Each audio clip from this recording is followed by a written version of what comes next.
Assalamualaikum warahmatullahi wabarakatuh. Jadi hari ini kita akan membincangkan tentang jenis dan ciri iklim di Malaysia. Okey, yang pertama kita akan tengok suhu yang terdapat di Malaysia. Suhu di Malaysia hampir sekata sepanjang tahun. Mini suhu tahunan pula tinggi iaitu 27 darjah Celsius.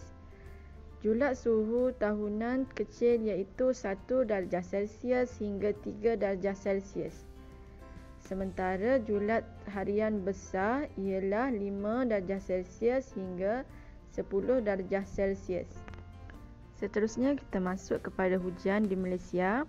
Hujan di negara kita hampir berlaku sepanjang tahun. Jumlah hujan di Malaysia kira-kira 2,600 mm. Taburan hujan tidak sekata sebabnya dia dipengaruhi oleh bentuk muka bumi dan angin monsun. Hujan yang paling banyak ialah pada peralihan monsun iaitu hujung bulan 3 hinggalah awal bulan 5, bulan 10 dan bulan 11. Jenis hujan di negara kita ada dua iaitu hujan perolakan dan hujan bukit. Okey, ini ialah hujan perolakan. Okey, mula-mula sekali permukaan bumi ni dia dipanaskan oleh pancaran matahari. Seterusnya bila dia dipanaskan, air yang kat sini dia akan tersejat dan seterusnya dia akan membentuk wap air. Okey, seterusnya udara panas bersama dengan wap air tu dia akan naik ke atmosfera. Ni dia akan naik ke atmosfera. Lepas tu dia akan naik sampailah ke tahap yang paling tinggi. Okey, seterusnya udara tadi dia akan menjadi sejuk dan wap air akan mengalami proses iaitu proses pemeluapan.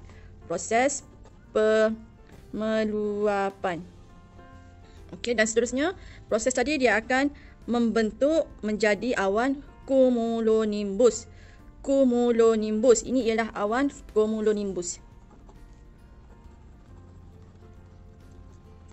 Okey, seterusnya kebiasaannya hujan lebat dia akan turun pada petang-petang sekali dengan kilat dan juga petir. Jadi orang jangan berani-berani keluar rumah, nanti kena panah petir. Okey. Okey, ini ialah hujan bukit.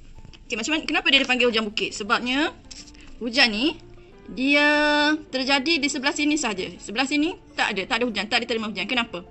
Sebabnya udara lembap dari laut ni dia dipaksa naik ke cerung bukit ni sebabnya dia dihalang oleh tanah tinggi.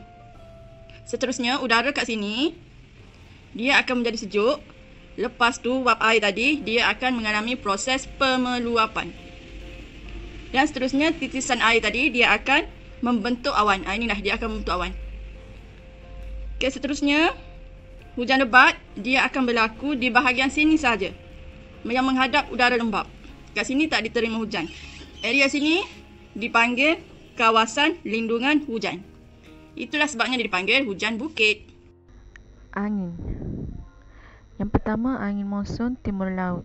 Angin ini bertiup dari bulan November hingga Mac. Dia bermula dari pedalaman Asia dan merentasi laut Cina Selatan sehingga ke Malaysia. Sebab tu dipanggil angin monsun timur laut. Angin monsun barat daya bertiup dari pertengahan bulan Mei hingga bulan September, berasal dari Australia, bertiup merentasi lautan Hindi sehingga ke Malaysia. Sebab tu dipanggil angin monsun barat daya. Bau hujan sederhana lebat sebab dia dihalang oleh tanah tinggi di Indonesia. Angin Sumatera bertiup dari bulan 4 hingga bulan 5 dan bulan 9 hingga 10. Angin ini berasal dari Sumatera, Indonesia dan dikenali sebagai squall. Ia bertiup dengan kencang secara tiba-tiba pada waktu malam sampailah ke subuh, terutamanya Pelabuhan Kelang hingga ke Johor Bahru. Seterusnya bayu laut ialah angin yang berlaku pada waktu siang di kawasan pantai. Berlaku sebab tekanan udara di permukaan laut lebih tinggi dari daratan. Udara bergerak dari laut yang bertekanan tinggi ke daratan yang bertekanan rendah. Akhir sekali ialah bayu darat. Bayu darat ialah angin yang berlaku pada waktu malam. Berlaku sebab tekanan udara di darat lebih tinggi berbanding di laut. Udara bergerak dari darat yang bertekanan tinggi ke laut yang bertekanan rendah.